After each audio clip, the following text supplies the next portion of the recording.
Hey everybody, what is going on? It is your boy Izl33 welcoming you to the Anarchy Analysis Week 2 of Groups Predictions.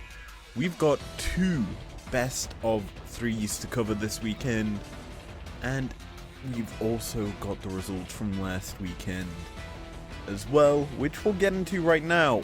Out of the 6 series, we hit 3 out of 6. We picked up the latter half of the week, shall we say, with G2 Koi, XLSK, and G2 BDS all resulting in good old win predictions. Now, that said and done, we'll be heading into this weekend's action, where we are technically missing out day 2 and day 3 for predicting. So let's get into day 1 straight away. And we enter our matchup of the week. It's Fnatic, it's Mad. This is going to be a very interesting series, as both teams coming in after a huge loss against opponents that are considered to be weaker than them. Now, as a whole, Mad have had a very torrid split so far, really losing a lot of games and are on a huge loss streak. Now here against Fnatic, whom people expected to breeze past SK, but SK showed up on the day and actually schooled Fnatic in how to play League of Legends and the early game. Now here, I'm going to be saying Fnatic win 2-1, purely based on how their form has been as of late compared to Mad's, but we have to discuss this as the matchup happens live. What has caused A, Mad's massive downfall, and B, what Fnatic has kind of done well this year? Because you look at how they started the year versus how they do now, there's a lot of difference in players and playstyle that I want to cover in this matchup of the week. So that is why we're focusing in on it. That is why I am going with a Fnatic win.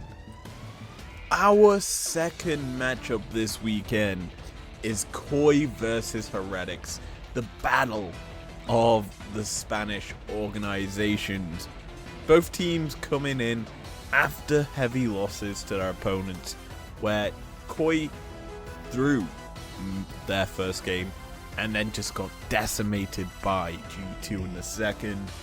Whereas Heretics, people expected them to be in the upper bracket, but they got taken down by BDS, and you have to look at how they played that series.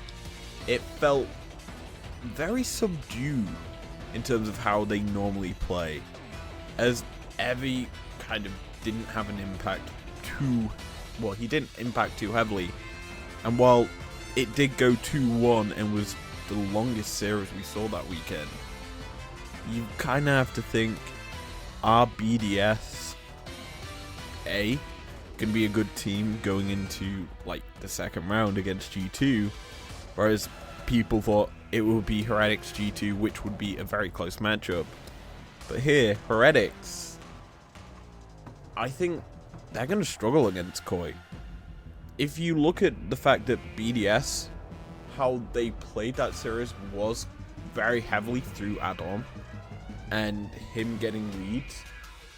Here, the fact that Evie versus Shigenda is an interesting matchup, because that series, realistically speaking, Evie should be absolutely smoked by Shigenda here, because Shigenda will probably play a carry and we'll see a tank top, and that really spelt the demise of our opponents, or the team we covered last weekend.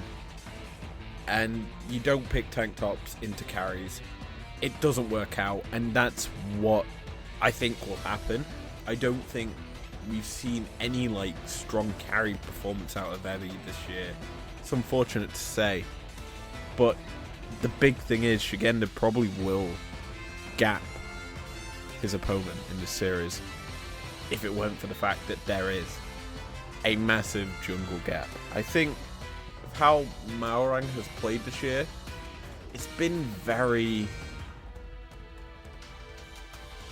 underwhelming, I think is the best way to put it, because he hasn't done too much in terms of impacting the game as it goes on. He hasn't had them sneaky, I'm gonna hide here plays that win the team games. He's just been very standard, and that isn't what found Rogue success when they were known as Rogue. It was him being surprising and finding these ropes and angles to get the team success. Now, I don't think the fact that G2 were their first opponent has showed the hand that Koi want to play with, because G2 or G2, they will play whatever and find success with it. That's how they play, and Koi just got absolutely overwhelmed in that series. Now here, they can play a bit more of their style and actually show that they're a top 4 team and or top 6 team going into the season finals, because I'm pretty sure if they win this, they're locked. They're not 100% locked just yet. They need to win at least one series if they want to do it, and this is probably looking to be their easiest one to do that in. So that's why I've kind of got to give them a win here, 2-1. Now, before we end this video off, I did say going into these predictions that there is technically 3 other games or series happening, of which one is a best of 5. That's G2 XL. I'll cover that on Twitter, but let's just say this, I don't think it's close. So, there you go. Now, the other 2 series we'll predict as soon as the first 2 best of 3s are over. So with everything said and done here, it's time to round this out. Thank you very much for joining me. If you've enjoyed it, leave a like down below. Subscribe if you want to, and I'll see you guys next time, or Sunday, with the series breakdown of Fnatic versus Mad. See you guys then.